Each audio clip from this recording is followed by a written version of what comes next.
지극히 작은 자 죄인 중에 괴수 무익한 날 부르셔서 간절한 기대와 소망 부끄럽지 않게 십자가 전케 하셨네.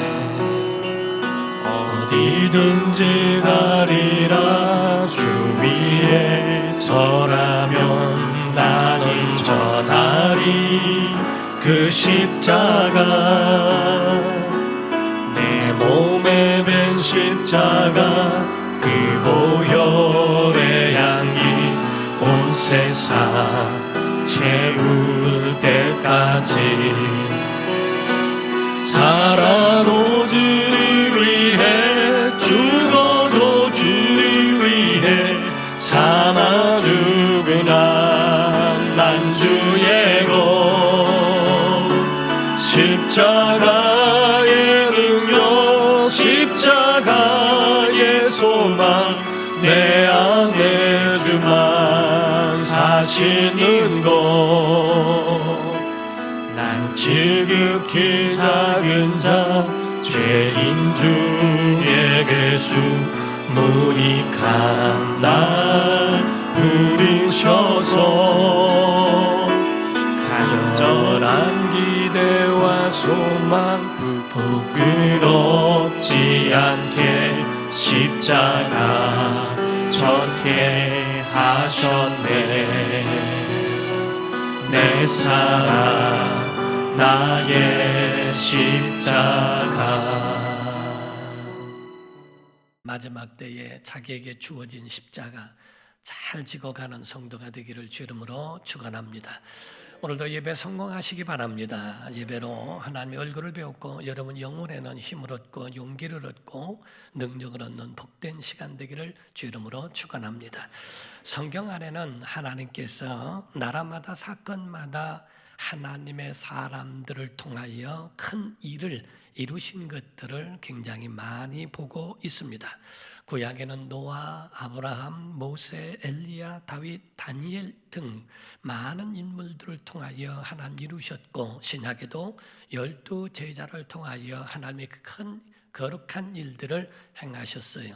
그래서 12 제자 가운데도 베드로, 야고보, 요한부터 시작해서 많은 또 일을 하게 하셨고 또 이방인의 사도로 부름을 받았던 바울과 또 바나바와 디모데 같은 사람들을 통하여 하나님이 그 큰 역사를 이루신 것을 보게 됩니다. 우리가 원리를 보게 되면 지금도 마찬가지입니다. 지금도 하나님은 그 모든 원리는 같게 사용하시더라 하는 거지요. 성경의 인물들만이 아니라 역사적으로 보더라도 하나님 의지하고 믿음으로 살아가는 사람들을 통하여 크고 작은 일들을 하나님이 그 용도에 맞게 거기에 맞게끔 적절하게 하나님이 쓰시는 것을 보게 됩니다. 그러므로서 삼손도 나오고 기드온도 나오고 또 드보라 같은 그런 사람도 나와서 같이 주의 일을 하는 그 하나님의 일을 하는 그 큰 역사를 이루는 것을 보게 되지요. 그런데 특이점이 있는 것은 성경 안에는 유능하지만 하나님이 쓰시고 버리는 자가 있고 그러나 부족하지만은 하나님이 그들을 크게 사용하시고 올리는 사람들도 있더라 하는 겁니다. 버림받은 사람들의 대표적으로는 사울이라는 사람이 있고 신약에는 12 제자 가운데 가룟 유다가 있고 7 집사 가운데 니골라라고 하는 사람이 있죠. 세워진 것만이 아니라 하나님이 쓰셨지만 버리시기도 하더라는 겁니다.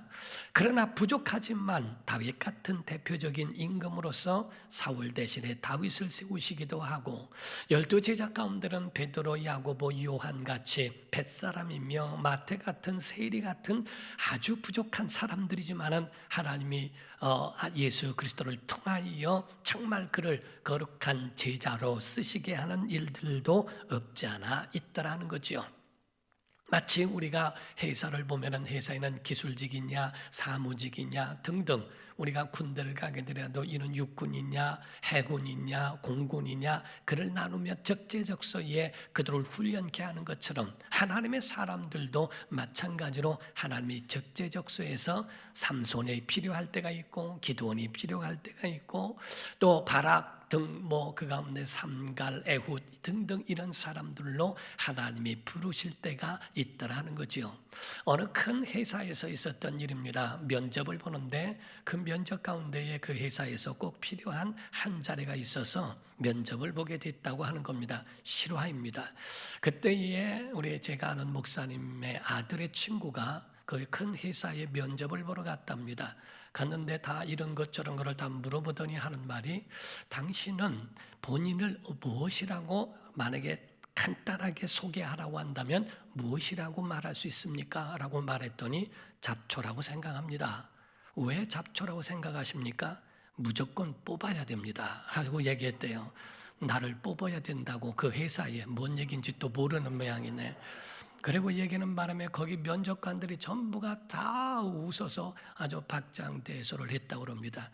그러면 여기에 만약에 채용이 된다면 어떤 일을 하고 싶습니까? 라고 물었더니 하는 말이 여기서는 저는 에너지 전략과 이런 부분들에 대해서 저는 낭비되어지고 손실되어지는 전기와 이런 것이 없도록 해보고 싶은 마음이 있습니다 했더니 정말 좋은 생각이라고 나가서 기다리십시오 하고 보냈더니 나가면서 거기에 있는 불을 다 끄더랍니다.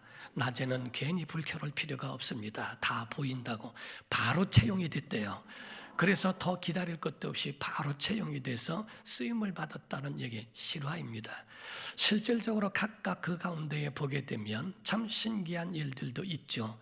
그 적재적소에 축구선수냐 농구선수냐 배구선수냐 거기에 대하여 적재적소에 그 사람들을 채용하는 것처럼, 또 어떤 시합을 하거나 게임을 하더라도 그 가운데에 그 사람을 이쪽에서 쓰는 사람 저쪽에서 쓰는 사람을 감독이 넣고 빼고 하는 것을 자유롭게 할 수 있는 것처럼, 성경에도 하나님께서 그 시대마다 나라마다 하나님이 쓰셔야 할 그 모든 것들을 하나님이 다 이루시고 하시더라는 거지요. 하나님은 어떤 분을 어떤 사람을 사용하실까? 아멘 합시다. 하나님은 믿음의 사람을 쓰십니다. 자기 자신을 지키는 자를 쓰실 줄 믿습니다. 성령에 감동된 자를 쓰시더라 하는 거지요. 다윗 같은 사람을 보더라도 하나님께서 사무엘을 통하여 기름을 부으셨을 때에 특이점을 보게 되면 그의 첫 번째가 연약한 자, 말제, 막내라고 이야기를 했어요. 연약하지만 부족하지만 하나님으로 사는 사람을 하나님이 뽑으셨고, 그 가운데 저는 양을 지킵니다. 양을 지키는데 얼마나 성실하게 지키는지, 양을 지킨다. 하나님 앞에서는 우리가 양인 것처럼 자기 자신을 믿음으로 지킬 줄 아는, 곧 자기 자신을 관리할 줄 아는 자기 관리가 분명한 사람이어야 하고, 성령의 기름 부음으로 인하여 곧 사무엘이 기름 부을 때 성령께서 감동케 하심으로 성령에 이끌렸다고 하는 것처럼 성령에 감동된 자들을 하나님이 쓰시는 특이점이 있더라 하는 거지요. 우리가 이와 같이 하나님이 쓰시는 자는 어떤 사람? 한마디로 하나님으로 믿음으로 사는 자들을 하나님이 귀하게 보시고 쓰시더라 하는 겁니다. 히브리서 11장 31절 32절을 보면 믿음으로, 믿음이라고 그러죠. 기생 라합은 정탐꾼을 평안히 영접하였으므로 순종하지 아니한 자와 함께 멸망하지 아니하였도다. 내가 무슨 말을 더하리요? 기드온, 바락, 삼손, 입다, 다윗 및 사무엘과 선지자들의 일을 말하려면 내게 시간이 부족하리로다 라고 말합니다. 끝까지 말한 말이 뭡니까? 믿음으로, 믿음으로. 그 후에나 그 전에도 믿음으로 아브라함은 믿음으로, 이삭은 믿음으로, 야곱은 믿음으로, 모세는 믿음으로, 믿음으로, 계속적으로 믿음으로. 하나님이 쓰시는 자의 공통점은 하나님을 의지하는 사람, 연약해도 하나님을 의지하고 하나님으로 살아가려고 하는 사람들, 그들에게 하나님이 능력 주셔서 하나님이 쓰시더라는 것을 말씀하고 있어요. 하나님은 이와 같이 세우실 때 정말 그 세우시고 그들에게 이 두 가지 원리는 하나님이 꿈을 주시고 그에게 세우신 다음에 그 꿈을 이루기 위하여 훈련하게 하신다고 하는 것이 우리에게 정말 깨달아야 할 말씀이라 하는 거지요. 적재적소에 아까 말씀드린 것처럼 요셉이나 다니엘 같은 사람은 정치인으로서 하나님이 사용하시고, 다윗 같은 사람은 임금으로, 사무엘 같은 사람은 선지자 곧 성직자로 하나님이 그 마음에 심은 그 품은 뜻대로 하나님이 쓰시더라 하는 겁니다.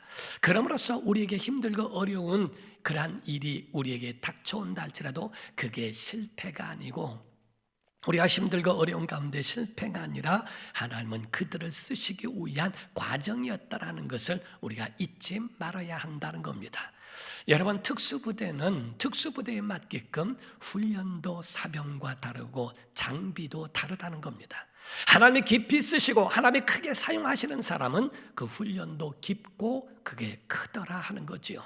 힘들고 어려움이 클수록 우리가 좌절하지 말고 그 가운데에 끝까지 그거를 지속하며 이겨내야 할 그 마음의 깨달음은 곧 우리는 그 후에 하나님이 세우실 일들이 있더라 하는 겁니다. 사랑하는 성도 여러분, 한 초등학교에서요 아버지 직업란을 쓰라고 하는 것이 있었어요. 아버지는 뭐 하시냐 하는데 그 아버지는 뻥튀기 장사를 하셨습니다. 그런데 그게 좀 내세울 것이 없어서 마음에 그랬는지 거기다가 곡물 팽창업이라고 썼습니다. 굉장히 지혜로운 아이죠. 내세울 것이 없으니까 거기에 대해서 곡물 팽창업이 뭔지는 모르지만 그래서 거기서 참 지혜롭게 여겼다고 합니다.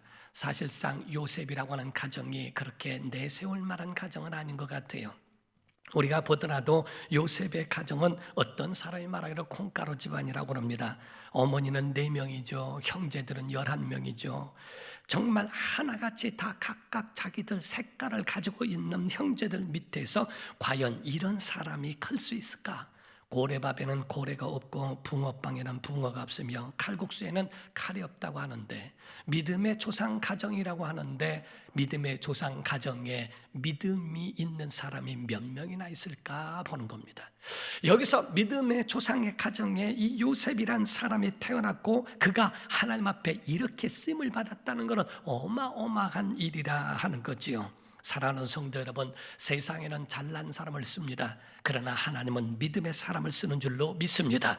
곧 하나님이 주신 꿈을 믿음으로 마음에 품은 사람, 그 마음속에 마치 어미 닭이 알을 그 몸에 품에 품고 21일을 그 가운데에 품고 있는 것처럼, 그것처럼 과연 우리 속에 하나님의 은혜를 주신 그 꿈을 그 심령 가운데 품은 사람이 있느냐 하는 겁니다.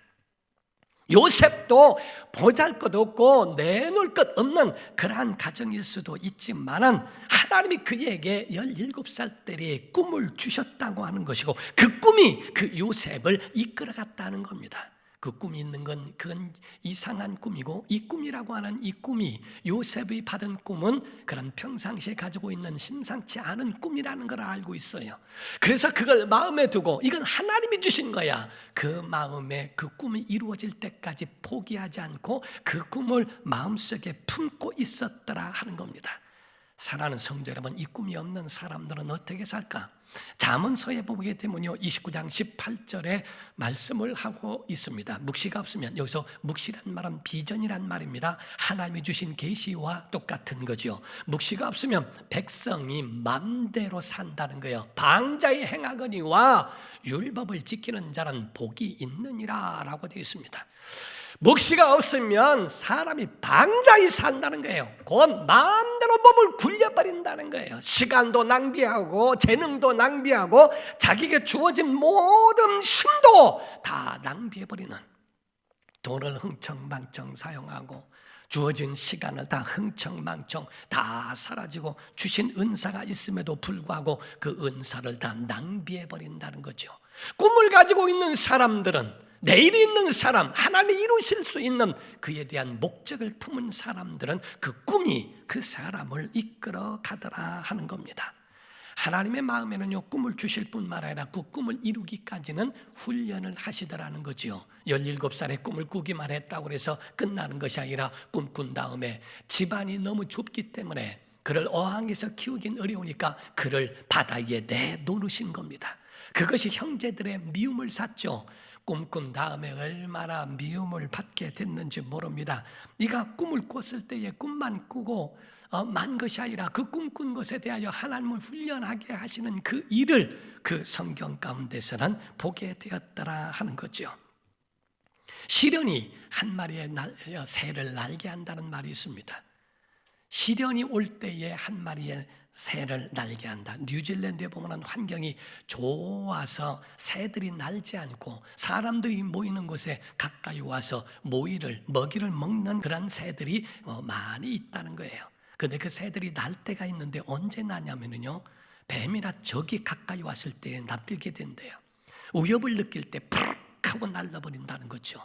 똑같이 이와 같처럼 우리에게도 마찬가지로 시련이 올게 될 때에 그때야 안일한 마음을 떨치고 긴장하게 되고 그 가운데에 다시 일어날 수 있는 그러한 것은 하나님의 우리에게 시련을 우리에게 주는 이유 중에 하나라고 말씀합니다.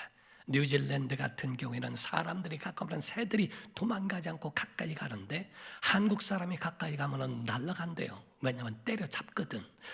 그래서 한국 사람은 가까이 하면요 때려잡든지 갖다가 구워 먹든지 하니까 새들이 한국 사람 오면 날아간다는 우스갯소리도 없지 않아 있습니다. 우리에게서는 힘들고 어려운 일들이 있어도 그 가운데에 우리가 그 가운데에 여러분 자신이 절망하거나 좌절하지 말아야 할 이유가 있습니다. 야고보서 1장 2절에서 4절을 보면 내 형제들아 너희가 여러 가지 시험을 당하거든 온전히 기쁘게 여겨라. 이는 너희 믿음의 시련이 인내를 만들어내는 줄 너희가 알미라. 인내를 온전히 이루라. 이는 너희로 온전하고 구비하여 조금도 부족함이 없게 하려 함이라. 사랑하는 성도 여러분, 우리가 아무리 좋은 환경이 있다 할지라도 자기 마음속에 어떠한 굳은 마음이 없고 의지가 없으면 그 일을 아무것도 안 합니다. 내가 다이어트 할 것이다, 내가 뭐를 할 것이다, 아무리 마음속에 의지에 대하여 가졌어도 좋은 환경에서 이룬다는 것은 쉽지가 않아요. 속상하고 못한 일들이 있으면 살이 뚝뚝 빠져버립니다. 빼고 싶지 않아도 그 가운데에 자기의 모든 삶 속에 그러한 환경으로 이끌어져 가면은 자기 자신을 그렇게 훈련이 될 수밖에 없더라는 거죠. 하나님은 그쪽으로 몰아내시는 이유가 우리의 영적으로도 마찬가지로 먼저 비전을 품었다면 그 후에 훈련으로 이어지게 하시더라 하는 거죠. 사랑하는 성도 여러분, 꿈이라고 하는 것이 있어요. 하나님이 그 꿈을 주셨는데 그 꿈을 꾸기 이전의 기록은 없다는 거죠. 요셉을 낳았지만은 그 요셉이 17살까지의 기록을 하지 않습니다. 에녹도 마찬가지고 성경에 있는 사람들을 보더라도 전혀 거기에 대하여 기록이 없는 사람들이 많죠. 왜? 하나님과 연결되어 있지 않으면, 하나님이 쓰시는 어떤 기록이 아니면 그걸 쓸 필요가 없다는 거죠. 하나님의 꿈이 시작된 그때부터 하나님은 요셉을 통하여 끝까지 그 기록해 나가는 성경을 보게 되더라 하는 거죠. 그래서 특이점 가운데 보게 되면 꿈 꾸기 이전의 기록이 없다는 것과 그 요셉이라는 사람은 꿈을 꾼 다음에 자기가 그 꿈을 이루기 위하여, 다 절하는 꿈이었으니까 그러니까 그 꿈을 이루기 위하여 어떤 일을 시도한 일도 없다는 게 특이점입니다. 여러분, 꿈을 꿨다면 왕이 되려고 하고 총리가 돼야지 거기에 대해서 자기 자신이 훈련하고 이렇게 할 수 있는 학자의 선생님을 만나거나 어떤 그러한 것에 대하여 이가 무슨 좋은 과외 선생님을 자기가 원하는 대로 그렇게 할 만한 그런 여건도 조건도 없었습니다. 요셉은 야망이 있거나 야심이 있거나 누구를 밟고 누구를 죽이고 어떻게 해서라도 자기의 자리에 오르려고 하는 어떤 시도도 그가 하지 않았다는 것. 난 왕이 될 거야, 총리가 될 거야, 이러한 자기의 꿈이 아니라 오직 하나님이 자기에게 주신 꿈을 향하여 자기를 갖추는 일만 했는데, 요셉의 삶은 다른 거 없었습니다. 그냥 크게 세 가지로 말하면요, 첫 번째 꿈을 꿨고요, 아멘. 두 번째, 꿈을 꾼 사람이 자기가 살아온 삶의 성실함이었어요. 다른 일을 한 것, 내가 정치계에 올라가겠다, 뭐를 하겠다, 이런 거 하지 않아도 그의 삶이 성실함이었습니다. 자기 형제들에게 심부름을 갖고 거기서 팔려가기도 하고, 그리고 그 보디발이라고 하는 사람의 집에서도 얼마나 성실하게 자기 일처럼 청지기로서의 사명을 다하고, 감옥에 들어가도 얼마나 거기서 결제를 하더라도 그 간수들이 쳐다도 보지 않고 사인을 할 정도로 그렇게 요셉은 얼마나 성실함이 있었는지, 정직함과 성실함은 그 요셉의 삶이었다는 거죠. 세 번째가 성결이었습니다. 자기 자신의 관리가 있어서, 그래서 보디발의 아내가 유혹함에도 불구하고 자기 자신을 관리할 줄 알고 절제할 줄 알았던, 하나님과의 연결되어 있었던 믿음의 자기 자신을 지키는 사람이었더라 하는 겁니다. 사랑하는 성도 여러분, 우리 하나님이 그 꿈을 꾸게 되면 그 꿈을 가진 자에게 하나님은 함께 하도록 사람을 보내주시게 돼 있어요. 그 꿈을 공유하라고, 그 꿈을 사라고, 그 꿈을 함께 이룰 수 있는 사람들이 같이 있게 되더라는 거죠. 바보 형제가 둘이 철길을 걸어가며 얘기했답니다. 동생이 하는 말이, 형아야, 앞에 있는 철길이 신기하게 가면 갈수록 오그라든다. 그런데 기차는 잘 달리네. 그러고 말했어요. 그랬더니 형이 하는 말이, 이 바보야, 기차도 오그라들잖아. 그러더래요. 철길이 오그라드는 것처럼 기차도 가면서 오그라들잖아. 똑같은 거지. 여러분, 여기서 지금 거기에 적재적소에 맞는 것대로 같이 환경이 오그라들면 삶도 오그라드는 사람이 있어요. 그런데 요셉은 오그라들지 않습니다. 요셉의 꿈은 그 옷을 찢고 그를 팔아 넘기고, 그가 감옥에 들어가고 힘들고 어려운 모든 것들을 미련맞게 어리석게 그거를 선택한, 조금만 눈을 감으면 되고 조금만 변칙을 쓰면 되는데, 그러하지 않고 끝까지 성실함으로 나아가고 성결함으로 자기를 지키는 것이 어리석게 보이는데도 불구하고 절대로 옷은 찢어도 꿈을 찢지 못했더라는 거죠. 그를 노예로 팔았지만 하나님이 세우실 때까지의 전부가 과정일 뿐이었다는 것만 말하고 있습니다. 하나님께서 명품으로 만들어 가시는 과정이라고 여기고, 그는 끝까지 원망하거나 불평하거나 하나님께 대하여 반항하지 않습니다. 우리가 돈 벌 때만 아싸 이러지 말고, 시련과 고통과 어려움이 올 때도 하나님이 나를 명품 만드시는구나 아싸 하고, 하나님이 나를 만들어 가신다고 자기를 그렇게 하는 것이 옳지 않겠는가? 다시 말합니다. 요셉은요, 비전, 꿈을 품었고요, 성실함과 성결함으로 자기를 지켰다는 것. 명품은요, 명품이기 때문에 짝퉁도 있는 겁니다. 쓰레기는 짝퉁이 없어요. 쓰레기 같은 인생을 모방하고 쓰레기 같은 인생에 그거를 명품같처럼 여기지 않습니다. 명품에도 짝퉁을 두고 그 가운데에 자기들도 명품 행세하고 있는 것이 우습기도 하죠. 누구나 명품은 하나씩 가지고 싶어 합니다. 명품에 중독된 사람들은 패간망신될 수 있지만 명품이라는 것을 하나씩 가지고 싶은 사람도 없지 않아 있다는 거예요. 그 명품을 우리가 구별할 수 있는 것, 사람들 가지고 보면은 저기 있죠. 가방도 루이비통 그것을 보면은 색깔도 똥 색깔이에요. 그런데 그거 들고 다니는 거 보면은 다 명품 같은데, 딱 보면은요, 그게 진짜인지 가짜인지를 분별할 수 있는 거는요, 비 오면 안 돼요. 비 올 때의 머리다 이면은 짝퉁이고, 비 올 때 품에 품으면 진짜래요. 명품을 보호하느냐, 명품을 허접하게 여기느냐라고, 비슷한데 허접하게 여기면 짝퉁이고요, 보호하고 소중히 여기면 명품이에요. 비싼 거라는 거죠. 여러분, 우리가 하나님이 쓰실 때 과연 우리를 짝퉁같이 두시는 게 옳을까? 아니면 명품으로 볼까? 왜 사람들이 도대체 왜 명품 할까라고 하는 겁니다. 명품에는 몇 가지의 조건이 있는데, 아시다시피 명품에는 조건이 많이 있어요. 그 가운데 세 가지를 말하면, 첫 번째로 유행을 타지 않는다는 겁니다. 유행이 없대요. 명품에는 몇 년이 지나도 유행이 없고, 두 번째, 오래 쓸 수 있다는 겁니다.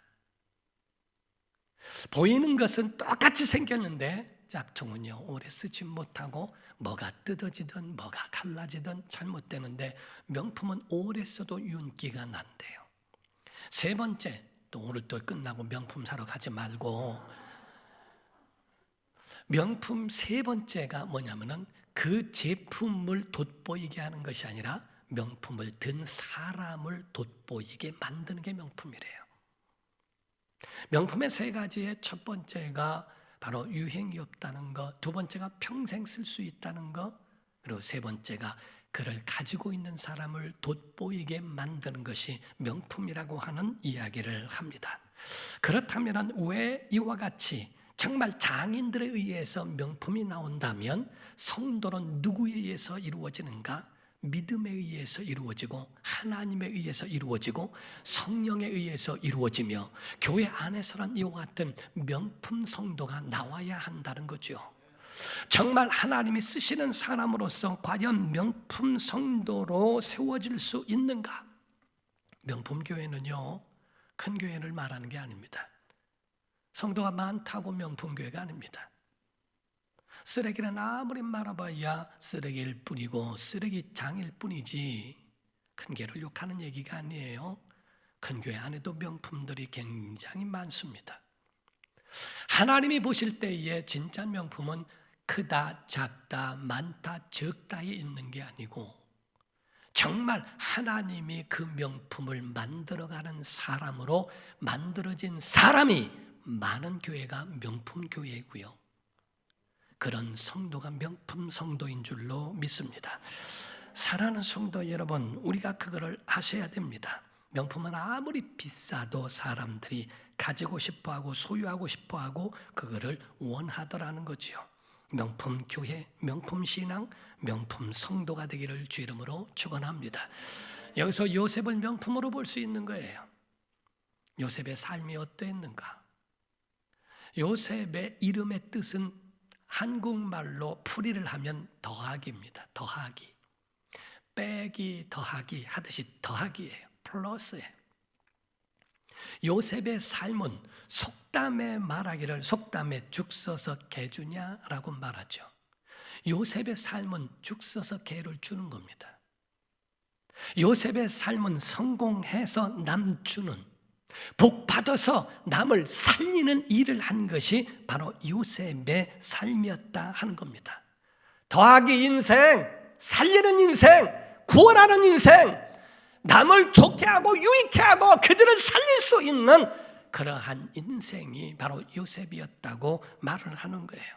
창세기 45장 3절에서 5절을 보면 요셉이 그 형들에게 이르되, 형제들이 다 팔아먹었잖아요.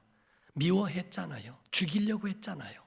그랬던 형들이 요셉을 보면서 너무 충격을 받고 덜덜덜덜 떠는 겁니다. 총리가 된 요셉을 보고 막 떨고 있는 그런 형제들을 향하여 요셉이 한 말입니다. 요셉이 그 형들에게 이르되, 나는 요셉이라. 내 아버지께서 아직 살아계시니까. 형들이 그 앞에서 놀라서 대답하지 못하더라. 요셉이 형들에게 이르되, 내게로 가까이 오소서. 그들이 가까이 가니 이르되, 나는 당신들의 아우 요셉이니 당신들이 애굽의 판자라. 당신들이 나를 이곳에 팔았다고 해서 근심하지 마소서. 복수하는 게 아니에요. 그에게 막 질책하는 게 아닙니다. 한탄하지 마소서. 하나님이 생명을 구원하시려고 나를 당신들보다 먼저 보내셨나이다. 어떻게 하려고? 하나님이 나를 이곳에 세우신 것은 복수하고 그냥 끝장내고 형들 오라고 그러고 그냥 다 한 번에 끝내고 내 멋대로 살아가는 그건 쓰레기죠. 요셉은 자기 자리에 오르자마자 아무것도 상관없어요. 여러분 괜찮습니다. 그리고 뒤에서 싹 다 죽여버리는 사람이 아니고, 정권을 잡자마자 그냥 한 번에 쓸어버리고 끝내는 것이 아니고, 요셉은 총리의 자리에 있으면서 덜덜 떨고 있는 형제들을 향하여 근심하지 마소서, 한탄하지 마소서. 복수하지 않습니다. 아버지 살아계십니까? 알고 보니까 하나님이 나를 여기 보내신 것은 생명을 구원하게 하시려고, 구원하게 하시려고, 살리시려고 나를 보내신 겁니다. 그의 인생은 살리는 인생이었고, 그의 인생은 구원하게 하는 인생이었어요. 다시 말합니다. 창세기 50장 19절부터 21절을 보면요, 요셉이 그들에게 또 말합니다. 형제들이에요, 이르되 두려워하지 마세요. 아버지 돌아가셨으니까 또 우리 죽이겠지 떨고 있는 형제들에게 염려하지 마세요. 두려워하지 마세요. 내가 하나님을 대신하니까 하나님이 하신 대로 내가 하지 않겠습니까? 당신들은 나를 헤아려 했지만 하나님은 그것을 선으로 바꾸사 오늘과 같이 많은 백성의 생명을 구원하게 하시려고, 생명을 구원하게 하시려고 하셨나니 당신들은 두려워하지 마소서. 내가 당신들과 당신들의 자녀를까지도 기르겠나이다 하고 그들을 간곡한 말로 위로하였더라. 진심이니까 형제들 믿어주세요. 괜찮아요. 진짜예요. 명품 성도가 누굽니까? 명품교회는 명품 성도가 많은 교회가 명품교회예요. 쓰레기가 아니라는 겁니다. 자기 멋대로 수십 년 신앙생활해도 자기 멋대로, 자기 뜻대로, 자기 마음대로 오늘날 그러기 때문에 세상이 교회를 외면하는 거예요. 번쩍거려서 가봤더니 금인 줄 알았더니 유리 조각입니다. 번쩍거려서 명품인 줄 알았더니 쓰레기더라는 거죠. 교회 와서 주님 만날 줄 알았더니 교회 와서 엉뚱한 인간의 간 냄새나 풍기고 주님의 모습은 보이지 않더라는 거죠. 하나님이 요구하시는 이 시대가 살 수 있는, 이 시대의 교회가 살 수 있는 그런 방법은 다른 거 아닙니다. 명품 성도 더하기 인생, 자기 것으로 남을 살릴 줄 알고 그의 목적이 하나님 앞에 예배하는 것. 명품 성도들의 첫 번째, 두 번째가 있어요. ABC가 있죠. 첫 번째가 로마서 14장 7절과 8절입니다. 우리 중에 누구든지 자기를 위해서 사는 자가 없어요. 자기를 위하여 사는 자가 없고 자기를 위하여 죽는 자도 없도다. 그럼 누구를 위해 사는가? 우리가 살아도 주를 위해 살고 죽어도 주를 위하여 죽나니 그러므로 사나 죽으나 우리가 주의 것이로다. 아멘만 많이 한다고 명품 되는 거 아니에요. 그렇게 살아야 된다, 이게. 살아야 된다. 요셉같이 첫 번째로는 내가 살아도 주를 위해 살고 죽어도 주를 위하여 죽나니 내가 사나 죽으나 다 주의 것이다. 난 주의 것이다 라고 그렇게 합니다. 하나님 앞에서 내가 주를 위하여 삽니다, 주를 위하여 죽겠습니다 라고 하는 주님을 향한 그 믿음이 변함이 없을 뿐만 아니라 아래로서는, 옆으로서는 세상을 살리는 사람, 가진 것 때문에 그거 자랑하고 그거 뽐내고, 옆에 집 아이가 며칠째 밥을 못 먹고 굶어가지고 있는데 옆에 밥 든든히 먹고 고구마 2개 끄집어가지고 나는 부자 아버지 만나서 잘 먹는다 자랑하는 것이 무엇이 그들에게 위로가 되겠는가? 살아도 죽어도 주를 위해 죽는 건 우리의 믿음의 본 바탕입니다. 그러나 두 번째로는 어떤 사람이 될까? 고린도전서 10장에 보게 되면요, 32절 33절을 보면 유대인이나 헬라인에게나 하나님의 교회에나 거치는 자가 되지 마라. 나와 같이 모든 일, 자 모든 일이에요. 뭐 한두 가지 일이 아니에요. 모든 일, 모든 사람을 기쁘게 하여 자신의 유익을 구하지 아니하고 많은 사람의 유익을 구하여 그들로 마침내 구원을 받게 하는 게 명품입니다. 명품이에요. 정말 우리의 나만 위하여 내거 싸고 더 있고 더 갖고 무조건 끝내고 이것으로 나만 가지고 사는 것이 그게 과연 옳을까? 좀 부모 좀 생각해 보세요. 부모의 마음도 좀 이해해 보세요. 너 때문에 나 때문에 너 산다고 너는 말이야 하고 아내에게 그렇게 하지 말고 남편에게 그렇게 하지 말고 정말 말 한마디라도 좀 위로해 보세요. 용기를 줘 보세요. 당신 때문에 내가 산다. 부모님 때문에 내가 있습니다. 내가 당신을 만나 이 자리에 있습니다. 감사합니다.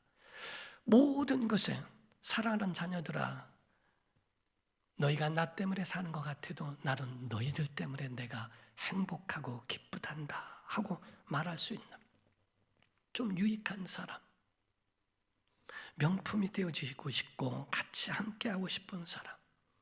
아름다운 사람은 몇 가지가 아름다워야 됩니다. 우리의 마음이 아름다워야 합니다. 두 번째, 말이 아름다워야 합니다. 얼굴이 예쁘다고 명품이 아닙니다. 얼굴은 예쁜데 말이 도끼가 있고 하면은 뱀 같은 사람도 있습니다. 그 마음속에 무엇이 있느냐? 정말 우는 자와 함께 울어주고 기뻐하는 자와 함께 기뻐해 줄 수 있는가? 말이 예뻐야 돼요. 말이. 모습이 아름다워야 합니다. 삶이 아름다워야 하고 죽음도 아름다워야 됩니다. 그런 사람이 많이 모이면 명품교회 되는 겁니다. 사랑하는 성도 여러분, 정말 우리에게 있어서 우리의 마음 나만 위하지 말고 그리스도인이 됐다면 나를 위하여 사는 자가 아니라, 정말 저는 어떤 분이요, 사업을 크게 하는데 사업을 크게 하고 교회에 나무시네 이름 없이 빚도 없이 다 그렇게 교회에 헌신하며 남 교회뿐만이 아니라 주변에 있는 사람들이 그렇게 하는데도 자기의 삶 속에 있었을 때는 뭐 하나도 바꾸질 않아요. 차를 샀는데 차가, 전 죄송합니다, 차가 고물차요. 시동이 안 걸려서 막 밀기도 하고 뭐도 하고 하면서도 크게 고쳐가면서 사는 거예요. 왜 그러냐 했더니 교회 차 바꾸기 전에는 내 차 안 바꿉니다. 하나님을 우선으로 하기도 하고 자기가 가지고 있는 것에 대하여 누릴 수 있어도 같이 평준화시켜서 하려고 노력하고 있는 사람, 정말 그러한 모습에 보여지는 자기의 모든 마음은 하늘에 있습니다 라는 고백이 있어요. 물론 우리가 그 한 면만 봐서 그럴 수는 있습니다. 우리의 모든 삶 속에는요, 정말 아름다움이 있는, 그리고 우리로 인하여 하나님이 돋보이는 명품 교회와 성도가 되기를 주 이름으로 축원합니다. 균형을 잃어버리면 안 돼요. 성도들이 균형을 잃어버리면 안 돼요. 하나님께 향한 믿음은 좋은데 말이 너무 거칠어도 안 돼요. 식당에서 밥이 조금 늦게 나오면 어때요? 물어보고 어떠냐고 물어보고 괜찮냐고 물어보고 좀 그런 거에 배려해 줄 수 있으면 좋잖아요. 잊어버렸다 막 그러냐고 지금이라도 생각해서 고맙다고 가져와 달라고. 자기의 권리는 누릴 수 있대 그 마음을 상하게 할 필요는 없다는 거죠. 내가 죄운만 한 지가 언젠데 여태 뭐냐 여기 식당 들어 말어 뒤집어 엎어 뭐 왜 그렇게 해서 쓰레기로 자기를 만들 필요가 뭐 있을까?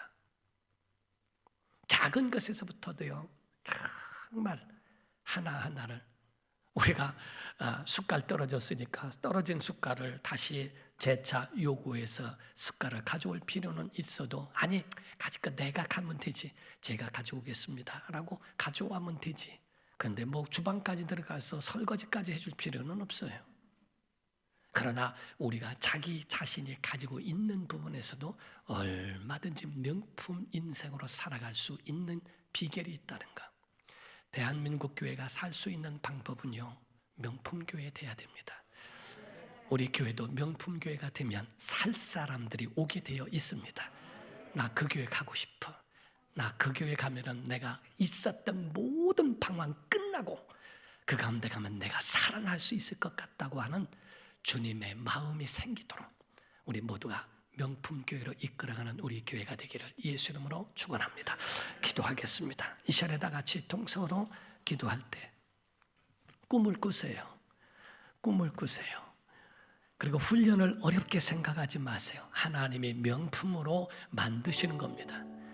하나님 아버지, 정말 우리에게 시련과 어려움이 있어도 끝까지 원망치 않고 불평하지 않고 하나님께 반항하지 아니하고 자기를 만들어가는 명품 교회와 명품 성도가 이루어지도록 도와달라고 하나님 붙잡아 주옵소서. 다 같이 통성으로 기도합니다.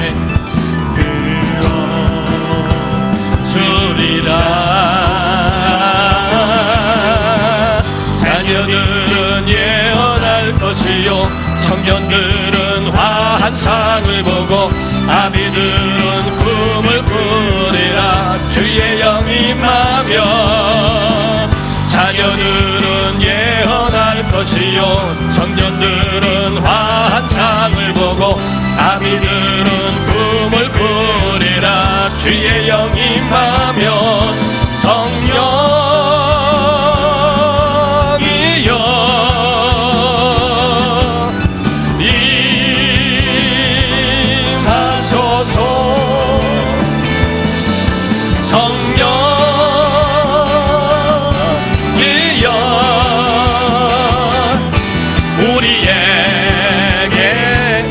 자녀들은 예언할 것이요 자녀들은 예언할 것이요 청년들은 화한상을 보고 아비들은 꿈을 꾸리라 주의 영이 임하며 자녀들은 예언할 것이요 청년들은 화한상을 보고 아비들은 꿈을 꾸리라 주의 영이 임하며 성령이여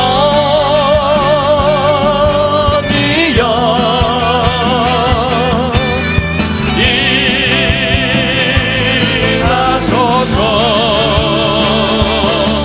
성령이여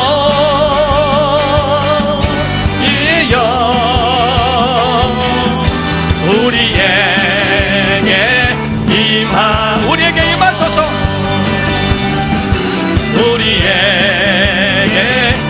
우리에게 임하소서 우리에게 임하소서 우리 하나님께 영광의